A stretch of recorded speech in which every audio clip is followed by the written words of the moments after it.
Hey guys, welcome back. Part 2 of our next presidential series installment, taking a look at the 34th President of the United States, Dwight D. Eisenhower. How's everybody doing? This is TJ with Dead History, and of course I am flying solo here for the audio portion of our Part 2, and we're going to be taking a look at the presidency of our 34th President, good old Ike. I like Ike, Dwight D. Eisenhower. Now, of course, as I always do in these part twos, we go over the presidency, we go over some really fun facts about that president. Of course, we read from the book, The President is Dead by Louis Picone. We do all of those things, of course. And usually we start off with the election. So we're going to do that. We're going to jump right in and start with that election. It was the election of 1952. President Truman actually sensed a broad-based desire for an Eisenhower candidacy for president, and he again pressed him to run for the office as a Democrat in 1951. But Eisenhower voiced his disagreements with the Democrats and declared himself to be a Republican. So, obviously, then he ran for president as a Republican in 1952. The presidential election was the Republican, Dwight D. Eisenhower, going up against the Democratic nominee, who was Adlai Stevenson from Illinois. And Eisenhower won pretty handily. He actually carried 39 states. Stevenson only carried 9. The popular vote was 55.2% in favor of Eisenhower. And the electoral vote count was 442 for Eisenhower and only 89 for Stevenson. So Eisenhower won this handily. The only states that Eisenhower didn't really win were kind of those southern states, but even Florida Eisenhower carried. But states like Louisiana, Alabama, Georgia, those kind of states, Stevenson won. The incredible thing is Stevenson was from Illinois, and he didn't even win his home state of Illinois. Eisenhower carried that, so quite interesting, of course. So there you go. Then Eisenhower became our 34th president of the United States. This was the election of 1952. His running mate, who would become his vice president, was future President Richard Nixon. Who was a U.S. Senator from California at the time. So that would Nixon would be vice president to Eisenhower. And then, thus, we now start the Eisenhower presidency. So there you go. That was just kind of a look. I'm sure you've seen some maps on the screen like I always do. Maybe some campaign posters, that sort of thing. So there you go. 1952 presidential election. Eisenhower wins handedly, and then there you go. He's now the president. So now we're going to jump right into his presidency. And of course, just like I always do, I kind of give a brief overview of what Eisenhower did, as president. Some fun facts. Now, the interesting thing, the funny thing, I guess, really is usually these part twos are longer than the part ones, because the presidency and the death and all these different things. I have a feeling that this part two may actually either be just as long as part one was for Eisenhower, or maybe even shorter than part one was, because the truth of the matter is that Eisenhower, the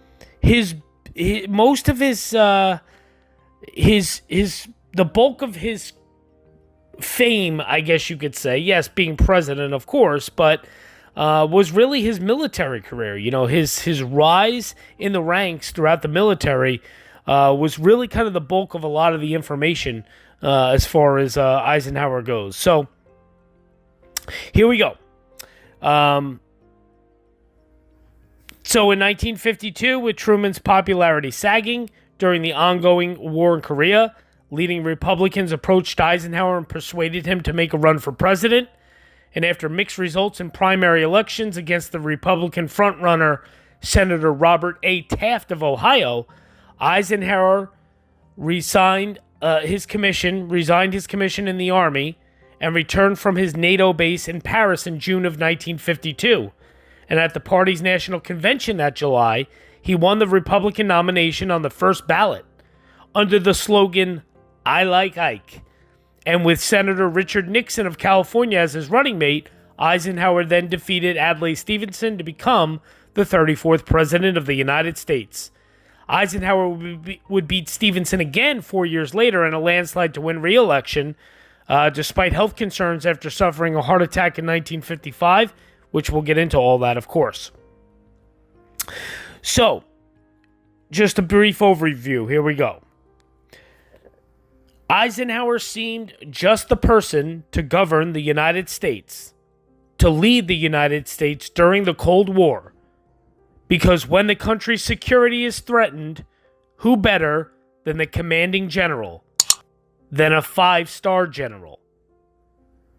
In 1952, Americans decided they liked Ike more than Illinois Governor Adlai Stevenson, to the tune of 39 states to 9.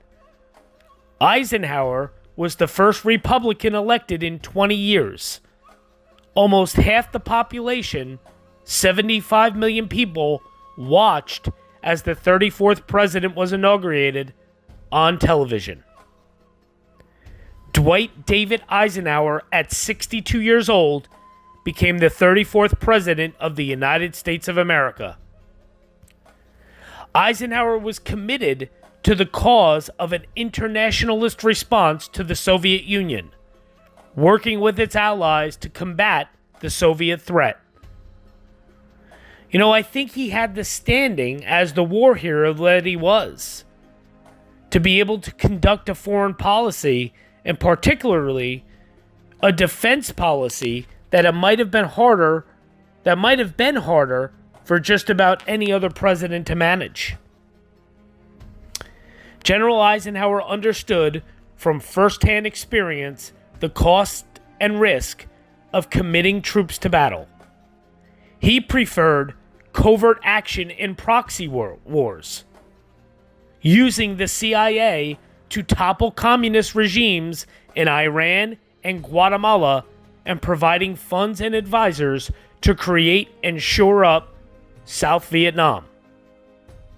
Domestically, Ike exercised executive power with a focus on building strong foundations with an eye to national security.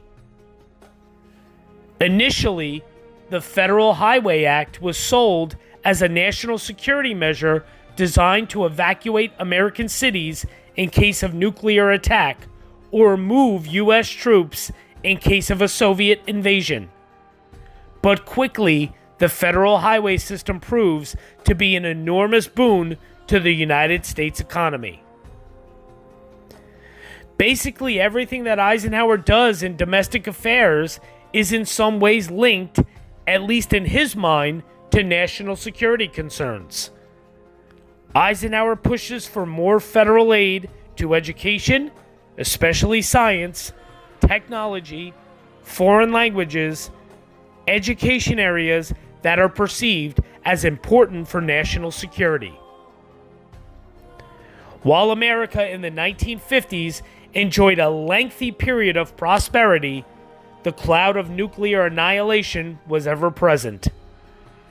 Those fears fueled a nationwide obsession with national security, an obsession that led President Eisenhower to warn that the country's priorities were in serious disarray. In 1956, incumbent President Dwight D. Eisenhower was easily reelected, in large part because Cold War defense spending had supported robust growth in the U.S. economy. Wages had virtually doubled since the end of World War II to $3,600 per year for the average working man. Americans were driving bigger cars, they were living in bigger houses, and thriving in suburbs where nearly 80% of new houses were being built. You know, there are some presidents that are just earth shakers. You know, a guy like Theodore Roosevelt. They are revolutionary.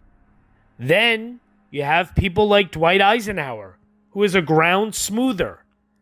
He sees his job as just to keep things at an even keel. And they are both very necessary. But the ground smoothers get overlooked. But the country was not running as smoothly as Ike wanted. Though he himself had authorized defense budgets of around $50 billion annually, the president was worried that the level of military spending was eating up what amounted to half of the federal budget. He ruminates from time to time that maybe the United States will lose the Cold War, not as a result of Soviet military attack, but because of excessive federal spending. He calls for redefining the defense budget towards nuclear weapons and away from conventional weapons. That is this idea of more bang for the bucks, building up a nuclear arsenal, which was really a cheaper defense spending. But it became very, very difficult after Sputnik. Sputnik was the Soviet satellite shot into space in October of 1957, and it used advanced rocket technology. The launch shocked Americans, and it created panic that our country was falling behind its arch enemy in technological research and development. But Eisenhower refused to approve any increase in defense spending. He ends his presidency with a very famous address warning of what he calls the military-industrial complex, driving up pressure for increased defense and national security spending. But we can no longer risk emergency improvisation of national defense. We have been compelled to create a permanent armaments industry of vast proportions. Added to this, 3.5 million men and women are directly engaged in the defense establishment. We annually spend on military security alone more than the net income of all United States corporations. Now, this conjunction of an immense military establishment and a large arms industry is new in the American experience. The total influence, economic, political, even spiritual, is felt in every city, every state house, every office of the federal government. We recognize the imperative need for this development, yet we must not fail to comprehend its grave implications.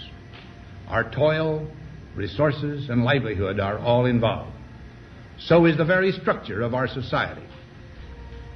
In the councils of government, we must guard against the acquisition of unwarranted influence, whether sought or unsought, by the military-industrial complex. The potential for the disastrous rise of misplaced power exists and will persist. We must never let the weight of this combination endanger our liberties or democratic processes. We should take nothing for granted. Only an alert and knowledgeable citizenry can compel the proper meshing of the huge industrial and military machinery of defense with our peaceful methods and goals, so that security and liberty may prosper together. The vision of vision of conservatism to constrain federal spending essentially vanishes with Dwight Eisenhower. So there you go. There's a little bit of an overview. I'm going to read you something else here now. A little bit more about his presidency, and then I'll jump into his re-election campaign in that year and that election. As a moderate Republican, Eisenhower was able to achieve numerous legislative victories despite a Democratic majority in Congress during 6 of his 8 years in office.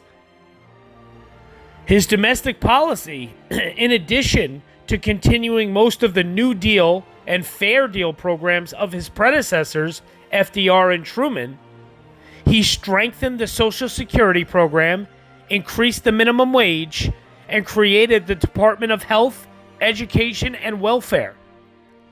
In 1956, Eisenhower created the Interstate Highway System, the single largest public works program in U.S. history, which would construct 41,000 miles of roads across the country. During Eisenhower's first term, Republican Senator Joseph McCarthy's anti-communist crusade violated the civil liberties of many citizens, culminating in a series of sensational televised hearings in the spring of 1954.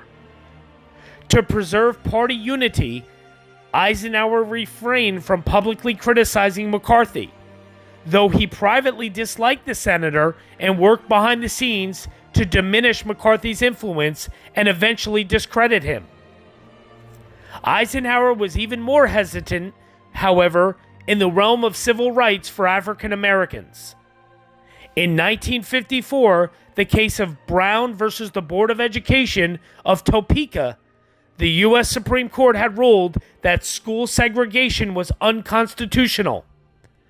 Eisenhower believed that desegregation should proceed slowly, and was reluctant to use his presidential authority to back up the enforcement of the court's verdict, though he did send federal troops to Little Rock, Arkansas in 1957 to enforce integration of a high school there.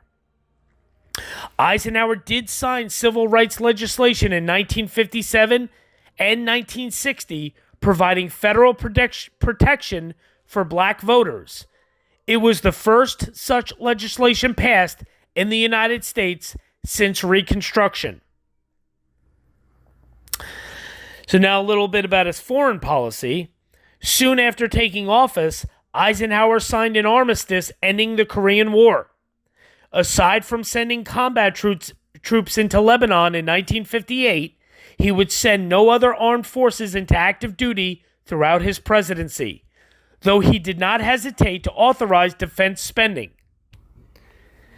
He also authorized the Central Intelligence Agency, the CIA, to undertake covert operations against communism around the world, two of which toppled the governments of Iran in 1953 and Guatemala in 1954. In 1954, Eisenhower decided against authorizing an airstrike to rescue French troops from defeat at Dien Bien Phu. Not exactly. Dien Bien Phu. Avoiding a war in Indochina. Though his support for the anti-communist government in South Vietnam would sow the seeds of the future U.S. participation in the Vietnam War. Eisenhower sought to improve Cold War-era relations with the Soviet Union, especially after the death of Joseph Stalin in 1953. In July of 1955, when Eisenhower met with British, French, and Russian leaders in Geneva, Switzerland, he proposed an open skies policy in which the United States and Soviet Union would conduct air inspections of each other's military programs.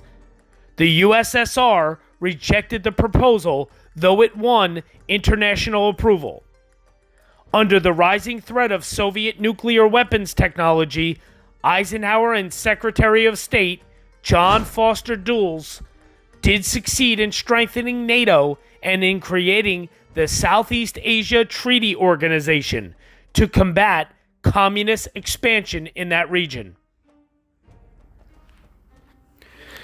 Though U.S.-Soviet relations remained relatively cordial throughout his presidency, including a summit meeting with Premier Nikita Khrushchev in 1959, the Soviet shooting of a U.S. U-2 reconnaissance plane in May of 1960 dashed Eisenhower's hopes for a treaty before he left office. In his farewell address of January of 1961, Eisenhower spoke of the dangers inherent in what he called the military-industrial complex, Due to the combination of national defense needs with advances in technology, he warned, a partnership between the military establishment and big business threatened to exert an undue influence on the course of American government. His warnings would go unheeded, however, amid the ongoing tensions of the Cold War era. So there you go. That's kind of the overview of the presidency of Dwight Eisenhower. You know, the funny thing is, I like Ike, as I said. My father, who many of you who subscribe to this page know, he passed away a few months ago in February. He used to. My father was 69 years old when he passed. His 70th birthday would have been the end of May, so he just missed turning 70. And my father was born in 1951. So he remembers a little bit of Dwight Eisenhower, from the time he was about 7 or 8 years old. So toward the end of Eisenhower's second term, he used to always tell me, I like Ike. He used to always tell me how all of his relatives and everybody, they loved Eisenhower. The country really did love Dwight Eisenhower as president. And my father used to always joke and make the joke, what did Eisenhower ever have to do? All he ever ended up doing was playing golf on the White House lawn for the entire decade of the 50s. It's a joke, but in the same respect, yes, the Cold War was imminent and right on the horizon, and it was ever present, the threat of nuclear war. However, the 1950s were just a period of prosperity and good fortune and pretty calm as far as, overall, world affairs. Yes, there was the tension with the Soviet Union looming. There's no doubt about it. But it wasn't like there was... The country, we really did, as I had touched on, we actually kind of got obsessed with this national security idea to the point of we almost created such a hype in our country in the 1950s that was a little blown out of proportion over national security. Yes, it was good to be cognizant and aware of national security and the threat of, nuclear war with the Soviet Union and Cold War and all that stuff. But we kind of became overly obsessed in the 1950s when really Eisenhower oversaw 2 terms of prosperity and overall peace. So he kind of gets overlooked as far as, rating and grading presidents of all time. But the fact of the matter is that Eisenhower was a really good president. He was an excellent president. The economy was great. The country was, moving in different directions as far as, people, the normal average family being able to afford, bigger houses and bigger cars. And it just, of course, the baby boom of the 50s, people were having more children. And there was a lot of prosperity going on in the country at the time. So, yes, Ike may have played a lot of golf on the White House lawn, but he definitely was a really good president. So now, before we get into some fun facts, I'm going to touch on the re-election of 1956 of Eisenhower. All right, so the 1956 election, which was Eisenhower running for re-election, he was the incumbent president. He again went up against Democrat Adlai Stevenson of Illinois, and this time he beat Stevenson even worse than in his first election in 1952. In 1956, he beat Stevenson 41 states to 7. Yes, and the popular vote count was 57.4% to Eisenhower. And as far as the electoral vote goes, Eisenhower won 457 to 73. Yeah, so he handedly won re-election in 1956. Eisenhower did. Wasn't even close. Was not a close contest, as you see from some of these maps and such that I'm showing on the screen. Not even close. So there you go. I like Ike. The country definitely liked Ike. There was no doubt about that. No doubt. Okay. So now, some fun facts. Here we go. He was a reluctant presidential candidate. Eisenhower was asked by both parties to run for the White House in 1948, since he didn't have a declared political party membership. 4 years later, he chose to run as a Republican during the conflict with Korea. Eisenhower was never seriously challenged in both presidential campaigns, as I had just touched on. In 1952 and 1956, he easily defeated Democratic challenger Adlai Stevenson. However, in 1956, the Democrats grabbed control of the House and Senate, as Ike's popularity didn't transfer to other Republicans. He had a deep presidential legacy at home. President Eisenhower's administration saw the addition of Alaska and Hawaii as states, a massive build-out of the nation's highway system, and the creation of NASA. And lastly, on these little points that I have here, Eisenhower's graduating class in 1915 had 59 future generals. More than a third of his senior class went on to wear general stars, with Eisenhower and Omar Bradley achieving the rank of General of the Army. Pretty interesting stuff. As I just touched on, he easily won the election of 1952. As the most popular military figure of his time, Eisenhower was courted by both political parties, chose to run as a Republican. He easily defeated Democrat Adlai Stevenson with a commanding 55% of the popular vote and 83% of the electoral vote. Ike brought an end to the Korean conflict. In the election of 1952, the Korean conflict was a central issue. Dwight Eisenhower campaigned on bringing the Korean conflict to an end. After the election, but before taking office, he traveled to Korea and participated in the signing of the armistice. This treaty divided the country into North and South Korea with a demilitarized zone between the two. The Eisenhower Doctrine. The Eisenhower Doctrine stated that the United States had the right to aid a country threatened by communism. Eisenhower believed in halting the advance of communism and took steps to this effect. He expanded the nuclear arsenal as a deterrent and was responsible for the embargo of Cuba because they were friendly with the Soviet Union. Eisenhower believed in the domino theory and sent military advisors to Vietnam to halt the advance of communism. The desegregation of schools, I just touched on that a few minutes ago. Eisenhower was president when the Supreme Court ruled on Brown versus the Board of Education in Topeka, Kansas. Even though the Supreme Court of the United States had ruled against segregation, the local officials refused to integrate the schools. President Eisenhower intervened by sending in federal troops to enforce the ruling. And then, of course, the U-2 spy plane incident.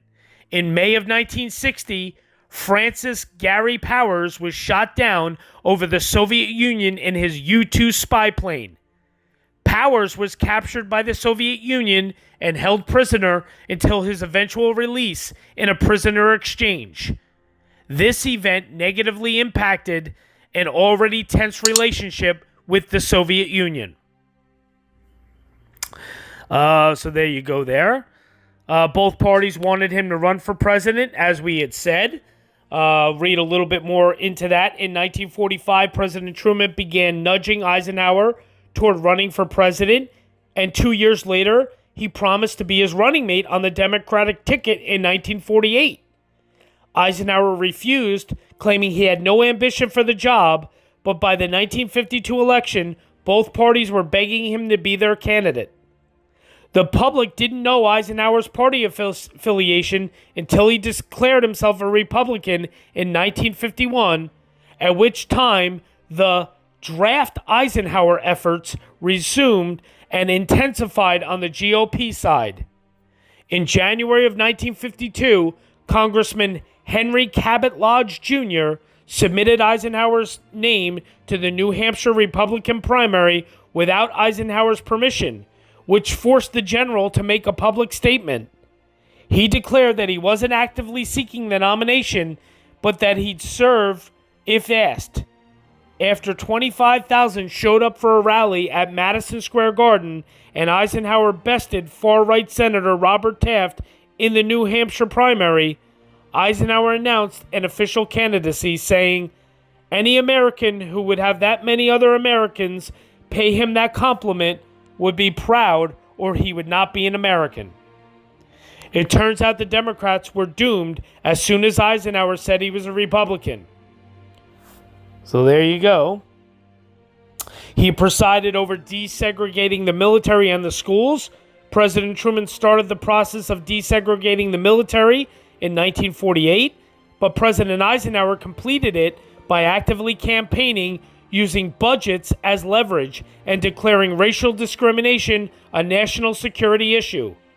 In a bold move, Eisenhower also briefly federalized the Arkansas National Guard and committed the 101st Airborne Division to protect 9 black students as they attended, for the first time since Reconstruction, an all-white school in Little Rock after Governor Orville Faubus refused to comply with the desegregating court order handed down in Brown versus the Board of Education. So there you have that, of course. Alaska and Hawaii became states under his watch. After Arizona was admitted to the Union in 1912, the United States went 47 years with 48 stars on the flag. The United States had purchased Alaska from the Russian Empire in 1867 and annexed Hawaii in 1898. But it took Eisenhower campaigning on the issue of statehood and the right congressional environment for both to make the leap from territory to state. Congress thought Alaska, with its oil riches, should come first, but Eisenhower was worried that the new state would disrupt his plans to set up military installations close to Soviet Russia. Congress won out, and Alaska was admitted on January 3rd of 1959, and Hawaii 8 months later on August 21st. Eisenhower was the first president constitutionally prevented from seeking a third term. Until FDR, no president served more than 2 terms. But the man who dragged the United States out of the Depression and on to victory in World War II was elected to serve 4. The 22nd Amendment was congressionally approved on March 24th of 1947 in direct response to his electoral success. The states didn't complete the ratification process until February 27th of 1951. Since it passed while he was in office, President Harry Truman was grandfathered in, although it didn't matter because he was profoundly unpopular by the end of his second term. So President Dwight Eisenhower became the first to be affected by the amendment. He was also the first to be affected by the former President's Act, which gave him a lifetime pension, paid staff, and security detail. He left active duty to become president, and he returned to active duty when his term was over. Though he never saw active combat, Eisenhower's military career spanned World War I and World War II. After graduating from West Point, he served in logistics and later infantry units located stateside. And after the United States entered World War II, he trained tank crews in Gettysburg, Pennsylvania. He languished after the war, spending 12 years as a major, but he also served as chief military aide to then Army Chief of Staff General Douglas MacArthur, and acted as commanding officer for the 15th Infantry at Fort Lewis, and Chief of Staff to then Commander of the 3rd Army General Walter Kruger, during his climb up the promotion ladder to colonel. By the attack on Pearl Harbor, Eisenhower was already a brigadier general, in a command role that would have kept him far from the battlefield. Still, Eisenhower was one of only 9 Americans to reach the 5-star rank as General of the Army. the second highest possible Army rank. As a rule, generals of the Army never retire but remain on active duty status until they die.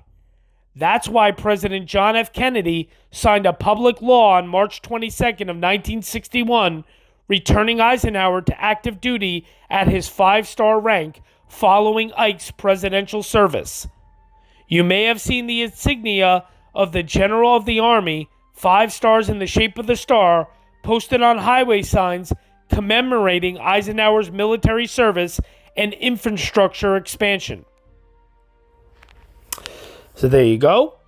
Dwight Eisenhower made over 200 paintings after showing interest in the craft when his wife Mamie sat for a portrait.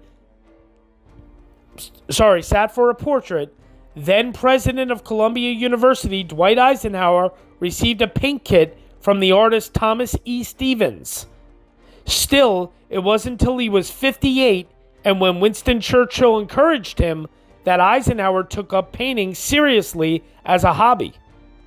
The former president made at least 250 paintings, but had a self-deprecating sense about his art.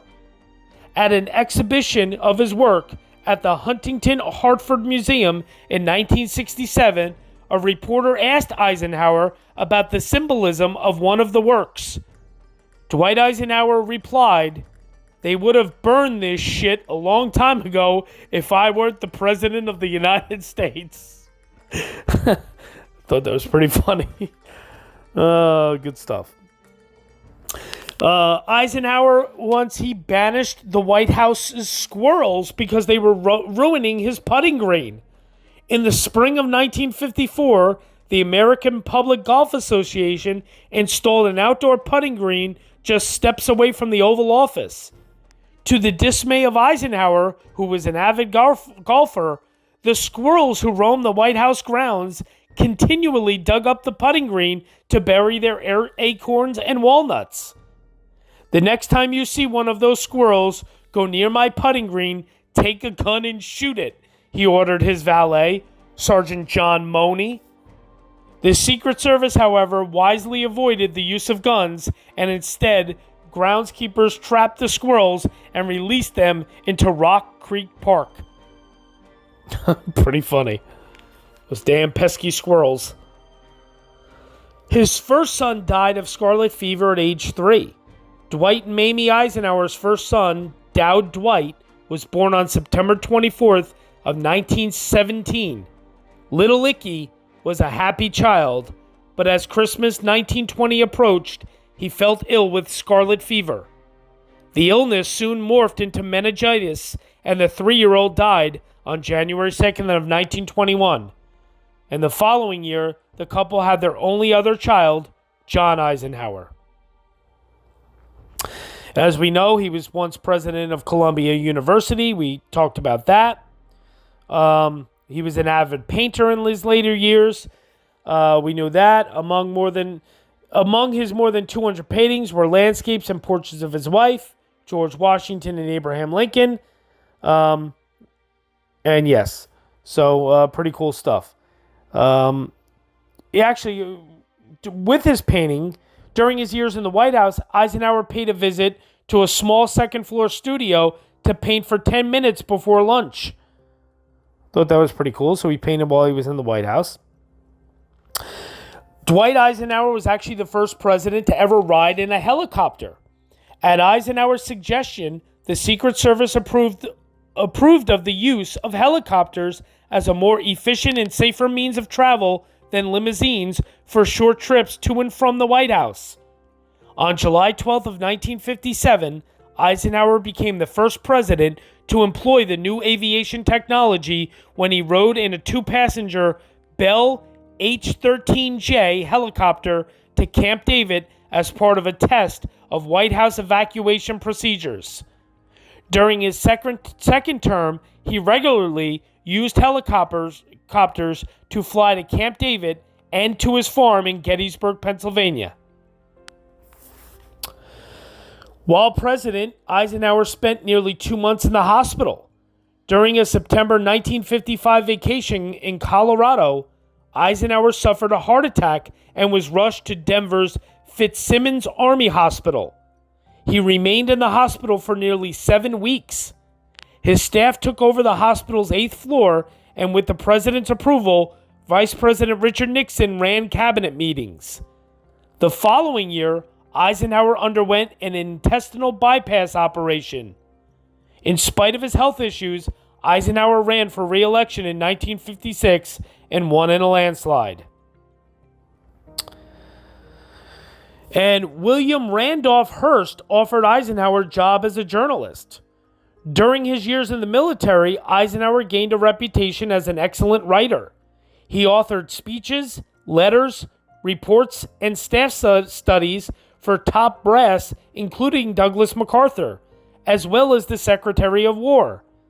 He contributed to a guidebook on World War I battlefields and was so proficient with the pen that in the 1930s, publishing magnate William Randolph Hearst tried to convince Eisenhower to leave the U.S. Army to become a military correspondent for his newspaper chain. Although offered 3 times his existing pay, Eisenhower turned down Hearst's offer. So there you go. Pretty interesting. And now, that's going to lead us to reading from The President is Dead by Louis Picone. Wonderful book that we read from every week.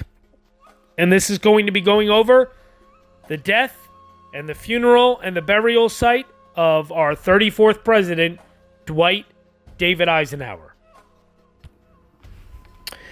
If Dwight Eisenhower, the consummate soldier, had an Achilles heel, it was his weak heart. During his presidency, the warrior had his first heart attack on September 23rd of 1955 after a bad round of golf in Denver. This was a harbinger of things to come, for he suffered a mild stroke on November 25th of 1957. As Eisenhower approached the end of his second term, he started to think about where he wanted to be buried. He considered Arlington National Cemetery, West Point, and Gettysburg before he decided on his hometown of Abilene, Kansas. After leaving office, Eisenhower returned to Gettysburg to a home he had built during his years in the White House. He enjoyed his private life and gained prestige as an elder statesman. He continued to play golf and spend time outdoors on his farm, and despite his maladies, enjoyed excellent health for the initial years of his post-presidency. He was overall healthy. Up until, however, in November of 1965, he suffered 2 more heart attacks, and a year later, he had his gallbladder removed. He recuperated, but was forced to confront the limitations of age when his doctors restricted his golf game to par 3 courses. The year 1968 started out terrifically for Eisenhower when he scored his first ever hole-in-one in Palm Springs, but his good fortune was short-lived.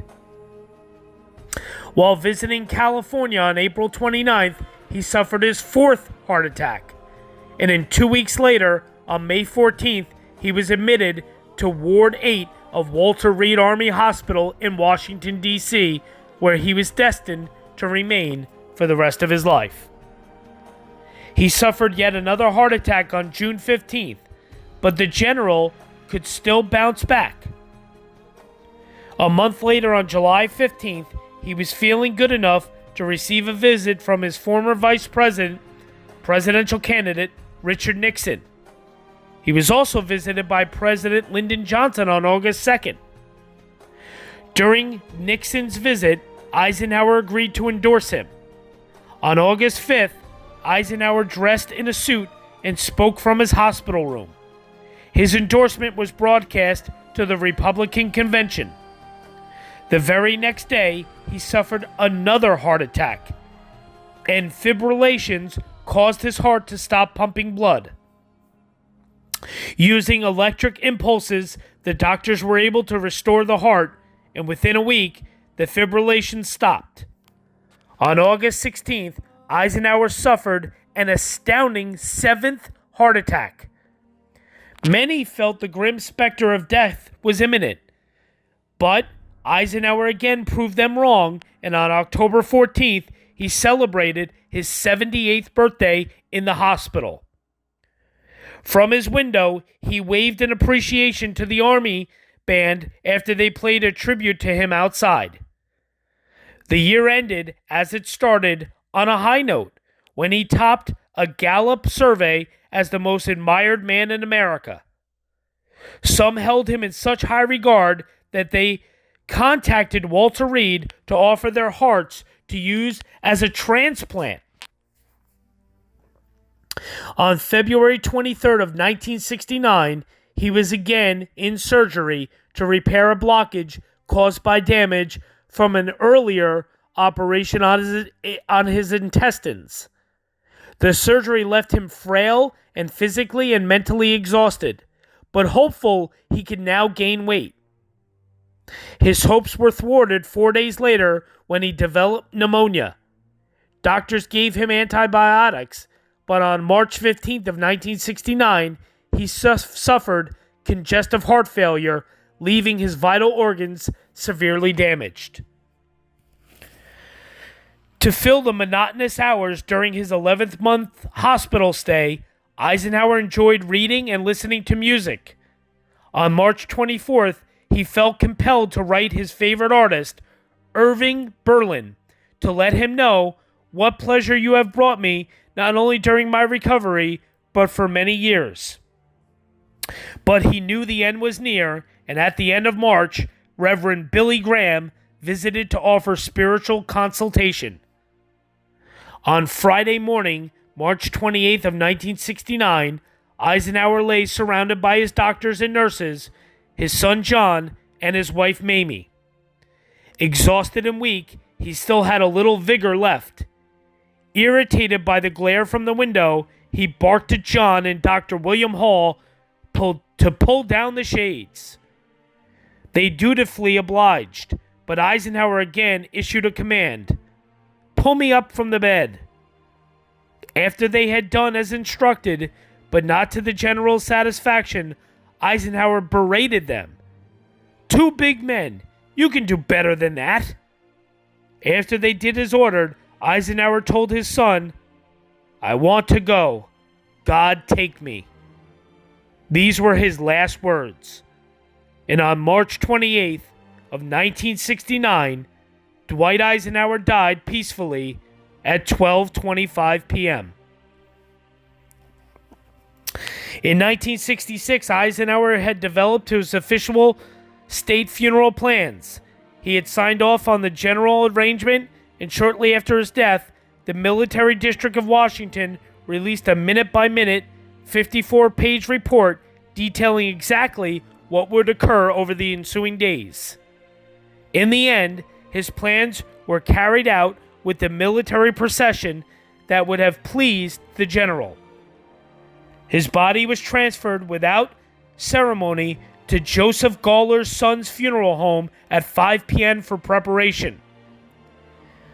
His remains were brought to the Jefferson Room in the basement and watched over by Army guards. The next day, his body was removed without ceremony or escort. And 15 minutes later, the hearse arrived at Washington National Cathedral. So there was a ceremony there, of course, funeral. There was a public viewing for Eisenhower. And then, of course, he made his way to the Capitol, arrived at the Capitol 4 p.m. There was a 21-gun salute, hail to the chief, all that stuff. It was a pretty big funeral procession, lasted, a couple days there. And then the train took off to bring him to Kansas. Now, on April 2nd at 6:45 a.m., the train arrived in Abilene, where funeral preparations had been finalized a month earlier in a plan called Oplan, Kansas. Over 2,100 military personnel had arrived in the small town to handle the logistics. So there was a funeral ceremony there in Kansas, and then he was laid to rest in the chapel, the meditation chapel, on the grounds of the Dwight D. Eisenhower Presidential Library, Museum, and Boyhood Home, where obviously that's where he's buried. So now the death site. So now I did go out there to Abilene, Kansas. Abilene is a really cool place. It is such a small town in the middle of nowhere in Kansas. However, everything is Eisenhower. It's the Eisenhower store. It's the Ike Auto Repair. It's the, Ike Deli. It's all Eisenhower. Now, when I went, I was the only soul even walking around the grounds of the library and museum. Of course, it was closed for COVID in 2020. So I was not able to actually go inside the chapel where his tomb is. So I probably stood right outside the door. You're going to see pictures here in a minute of that. And so I was probably literally within like 10 feet of where Eisenhower's tomb is, where he's actually buried. I will get back out there one day. So any pictures you're seeing of the inside of the chapel's not overly big. It's just this one room where his tomb is. Any pictures you're seeing of that, those are pictures I found online, stock photos. Those are not mine. But any of the pictures you see on the outside of the library and museum, those are of pictures I took. So the location of his death, he did die at Walter Reed Army Hospital. That's located right there in Washington, D.C.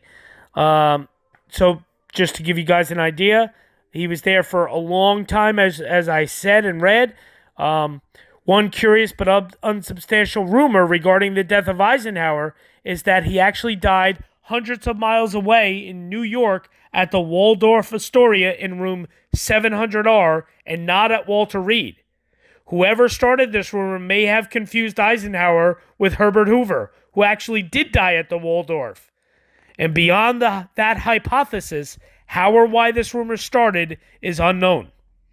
So, pretty interesting. He did die at Walter Reed for sure. Then the funeral home, the Joseph Gawler's Sons Funeral Home, there in Washington, that is actually located at, 5130 Wisconsin Avenue Northwest in Washington, D.C. That's where Eisenhower's body was taken after he died at Walter Reed, and Gawler Funeral Home is who prepared the body for the funeral. Actually, you're going to see a little video and some pictures of me visiting the funeral home there in Washington, D.C. So take a look here. Hey guys, TJ here with Dead History. And this building behind me, I'm going to flip you guys around here. This is actually the funeral home where Franklin, see that? Actually, FDR was handled by this company. This company apparently has done several presidents and that sort of thing, but this is the actual funeral home, this specific one here, that Dwight Eisenhower's body was arranged at. It's the Gawler and Sons Funeral Home here in D.C. So I just wanted to show you guys this real quick. There you go, right there. So, yep. So there you go. This is the Gawler and Sons. Oh, you're coming? Henry decided to come. He was staying in the car, but here he comes. Say hello. So there you go. This is Gawler and Sons Funeral Home here in Washington. And this is where the funeral home was, where Ike's body, Dwight Eisenhower's body, was taken after he died at Walter Reed Hospital, which Walter Reed Hospital is right down the street. I'll probably at least show you a photo of that. If we don't, if we can only drive by it, we'll see. And so he died at Walter Reed, and then his body was brought here and obviously prepared for his funeral here at this funeral home. So there you go. Dwight Eisenhower, 34th President of the United States. Let's go, Henry. Say bye, everybody. So there you go. And then, of course, his grave. The Meditation Chapel was built at the request of Eisenhower several years prior to his death on the grounds of the Eisenhower Presidential Library and Museum. Funded through private donations under the auspices of the Eisenhower Presidential Library Commission, it was built from the native sandstone and features beautiful stained glass windows and interior walnut woodwork. Inside are marble plaques that contain words from President Eisenhower's first inaugural address. And the bronze marker inscription of Eisenhower's grave simply reads, Dwight D. Eisenhower, born October 14th of 1890, died March 28th of 1969. The Presidential Library and Museum is located at 200 Southeast 4th Street in Abilene, Kansas. So there you go. So all those pictures, that's me there at that library. Any of the pictures of the inside of the grave, the tomb there and the inscription, that's stock photos that are not mine. His boyhood home is right there on the grounds. That's the home that he grew up in right there in Kansas. So you'll see pictures of me outside of that. So there you go.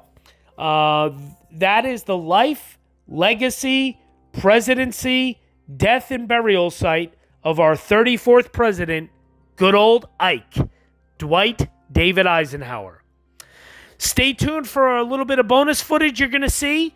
That'll be all, of course. Thanks for stopping by. Thanks for watching. Thanks for all the support. Thank you for everything you guys do. Can't thank you enough. Thank you for everything. Henry and I really appreciate it.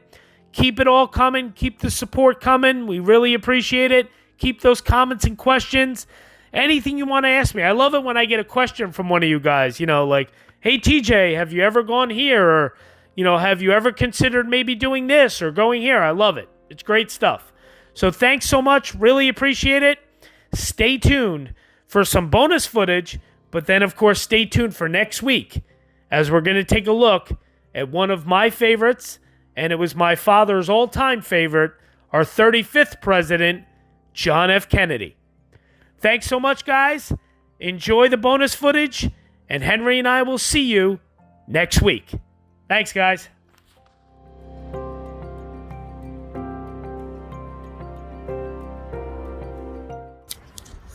Hey, guys. How's it going? TJ and Henry here with Dead History.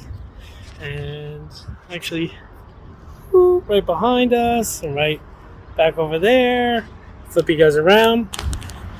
So, here we are at the Dwight Eisenhower Memorial in Washington, D.C. Henry, this way, bud. So, right over here. This is actually my first time ever seeing this. And definitely Henry's. Stop giving out your shirt. Come on. Henry likes to stretch his shirts out, like I guess every kid does, so here you go. It's the Dwight Eisenhower Memorial. Very nice. So, here we go.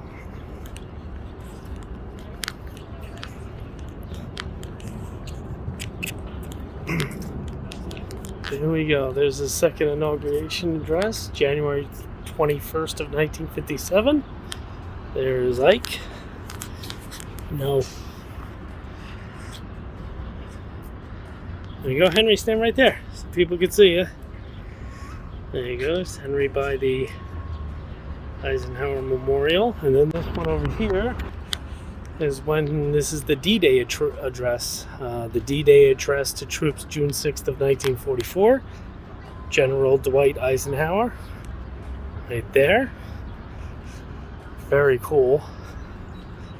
Beautiful, beautiful memorial here to our 34th President of the United States, Dwight Eisenhower. Thanks, guys.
Hey guys, TJ with Dead History, and right there behind me, whoop, right there, is a statue of Dwight Eisenhower. Good old Ike. Let me turn you around.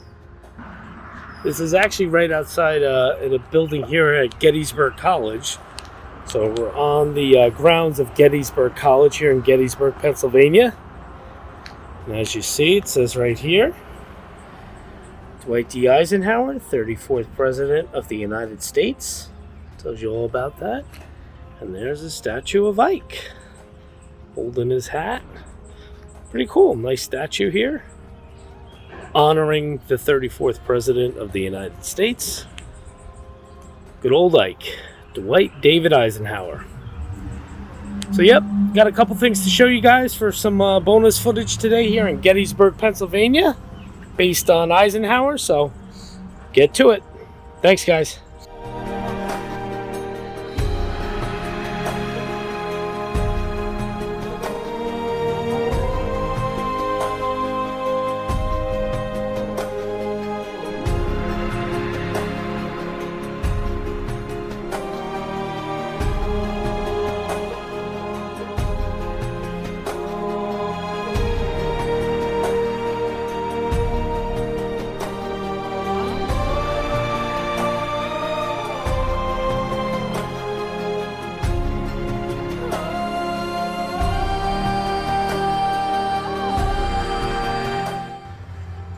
Hey guys, TJ here with Dead History, and that house right there behind me, that's actually a house that Dwight Eisenhower lived in.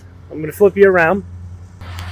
So right there is a house here in Gettysburg, Pennsylvania that Ike and Mamie lived in. So here we go. I'm going to cross the street so I can get this sign for you guys. Future President of the U.S., General of the Army, and Supreme Commander in Europe in World War II, lived in this house with his wife Mamie and their infant son Ike in the spring and summer of 1918. An Army captain, he was then commanding Camp Colt at Gettysburg. So there you go. And Ike is the son that died as, I believe, 3 years old. So pretty cool stuff. Eisenhower home, 1918. I don't know, pretty fun stuff. It's at 157 North Washington Street here in Gettysburg. It was our first family home.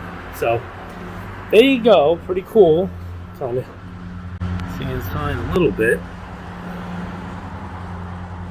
There you go. Cool stuff. So just thought I'd show you guys that. Another cool thing about Eisenhower here in Gettysburg, Pennsylvania. Thanks, guys.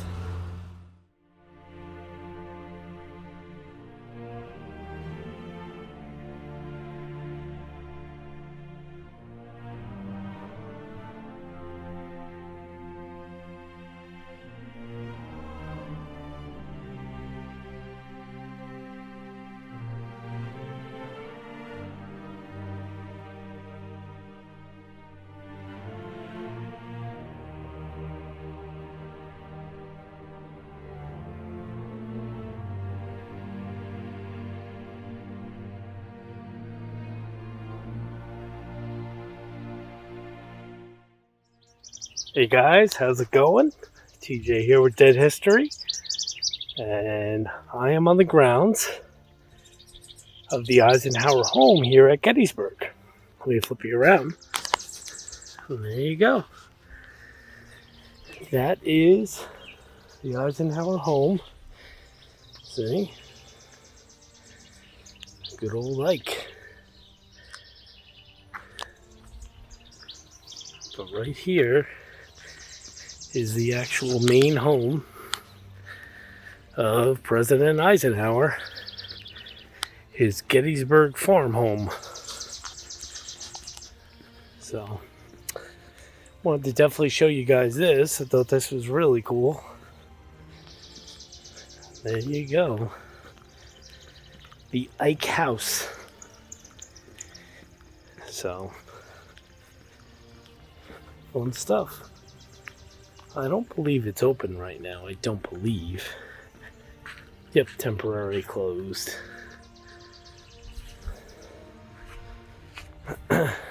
But beautiful property, as you see. Absolutely stunning. Cool thing I'm going to show you guys in a second here. All these little farm homes and buildings and such.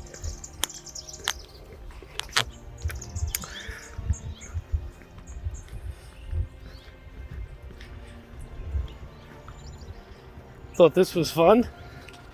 Boom! Putting green. There is Ike's putting green. There's the back end of his home. So that is the main house right there. That's where they lived in. Him and Mamie. And here's his putting green. There you go.